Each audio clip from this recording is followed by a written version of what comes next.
Hello बच्चों, कैसे हैं आप सब।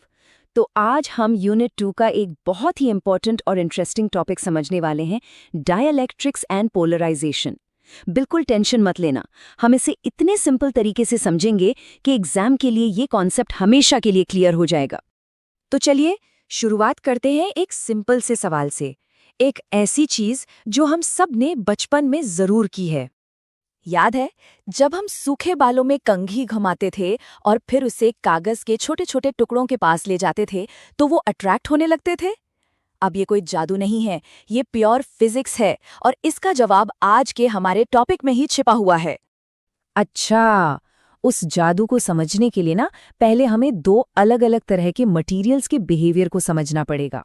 हमें देखना होगा कि जब एक कंडक्टर और एक डाइलेक्ट्रिक को इलेक्ट्रिक फील्ड में रखा जाता है तो वो कैसे रिएक्ट करते हैं। सोचो, दो टीम्स हैं। पहली टीम है कंडक्टर्स की, जैसे लोहा या कॉपर। जब इनको एक्सटर्नल इलेक्ट्रिक फील्ड में रखते हैं तो इनके फ्री इलेक्ट्रॉन्स, जो आज़ाद हैं घूमने के लिए, फौरन मूव करते हैं और उस एक्सटर्नल फील्ड को पूरी तरह से अपोज करते हैं। रिजल्ट, अंदर नेट इलेक्ट्रिक फील्ड बिल्कुल जीरो हो जाता है। अब आती है दूसरी टीम, डाइलेक्ट्रिक्स की, जैसे कागज या कांच। इनके पास फ्री इलेक्ट्रॉन्स नहीं होते, तो जब इन पर फील्ड लगता है तो इनके मॉलिक्यूल्स बस थोड़ा सा खींच जाते हैं या घूम जाते हैं। ये फील्ड को अपोज तो करते हैं, पर सिर्फ थोड़ा सा, पार्शियली। इसलिए इनके अंदर नेट इलेक्ट्रिक फील्ड जीरो नहीं होता, बस थोड़ा सा रिड्यूस्ड हो जाता है। ठीक है, अब आते हैं उस पार्ट पर जो एग्जाम के लिए सबसे जरूरी है। चलो देखते हैं कि एनसीईआरटी की ऑफिशियल डेफिनेशंस और फॉर्मूला क्या कहते हैं। देखिए, एनसीईआरटी के हिसाब से डाइलेक्ट्रिक्स वो नॉन कंडक्टिंग सब्सटेंसेस हैं जिनके पास कंडक्टर्स की अपेक्षा कोई फ्री चार्ज कैरियर्स नहीं होते। सिंपल शब्दों में ये बस इंसुलेटर्स हैं जिनके अंदर चार्ज आराम से घूम नहीं सकता। और ये पोलराइजेशन क्या चीज़ है? डेफिनेशन है, the dipole moment per unit volume is called polarisation.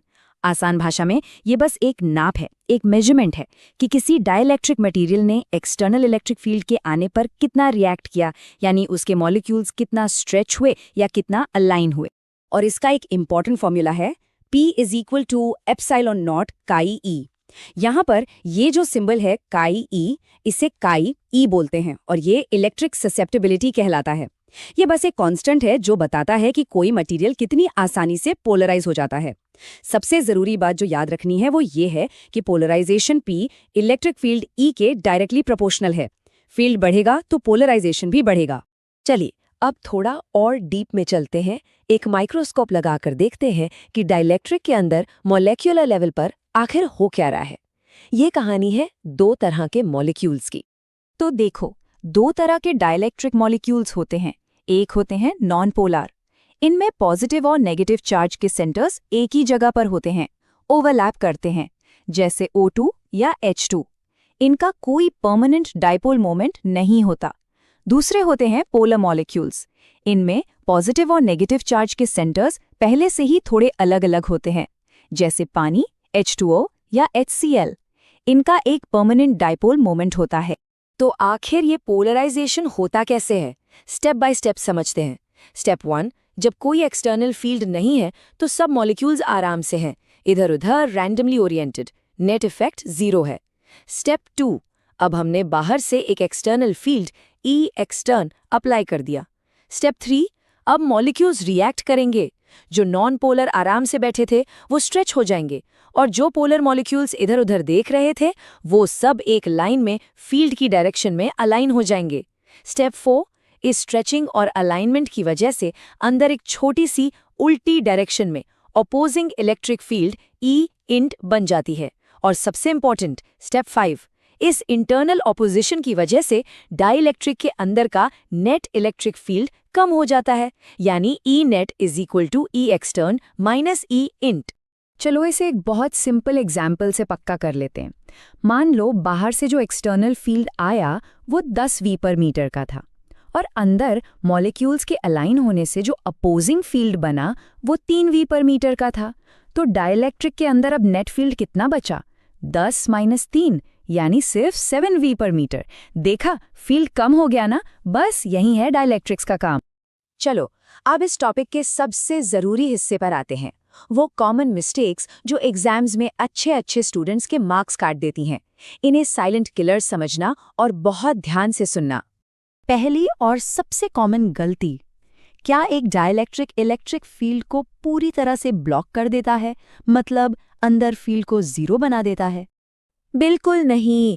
हमेशा याद रखो, एक डाइलेक्ट्रिक फील्ड को सिर्फ रिड्यूस करता है, यानी कम करता है। फील्ड को पूरी तरह ब्लॉक करके जीरो करना एक कंडक्टर का काम है, डाइलेक्ट्रिक का नहीं। दूसरी गलती, डाइलेक्ट्रिक की सरफेस पर जो चार्जेस इंड्यूस होते हैं, क्या वो मेटल के फ्री इलेक्ट्रॉन्स की तरह आज़ाद होते हैं इधर उधर घूमने के लिए? इसका भी जवाब है नहीं। वो चार्जेस फ्री नहीं होते, उन्हें हम बाउंड चार्जेस कहते हैं। वो अभी भी अपने अपने मॉलिक्यूल्स का ही हिस्सा हैं, जो बस फील्ड की वजह से थोड़ा स्ट्रेच हो गए हैं या घूम गए हैं। वो फ्री इलेक्ट्रॉन्स नहीं है।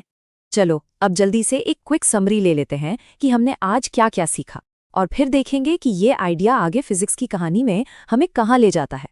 तो आज के की टेकअवेज हैं, पहला, डाइलेक्ट्रिक्स इंसुलेटर्स होते हैं जो अपने अंदर एक्सटर्नल इलेक्ट्रिक फील्ड की स्ट्रेंथ को कम कर देते हैं। दूसरा, ये प्रोसेस पोलराइजेशन के थ्रू होता है, जिसका मतलब है मॉलिक्यूल्स का स्ट्रेच होना या अलाइन होना। तीसरा, पोलराइजेशन की वजह से एक इंटरनल अपोजिंग फील्ड बनता है। और चौथा और सबसे इंपॉर्टेंट, जो सरफेस पर चार्ज इंड्यूस होता है वो बाउंड होता है, फ्री नहीं।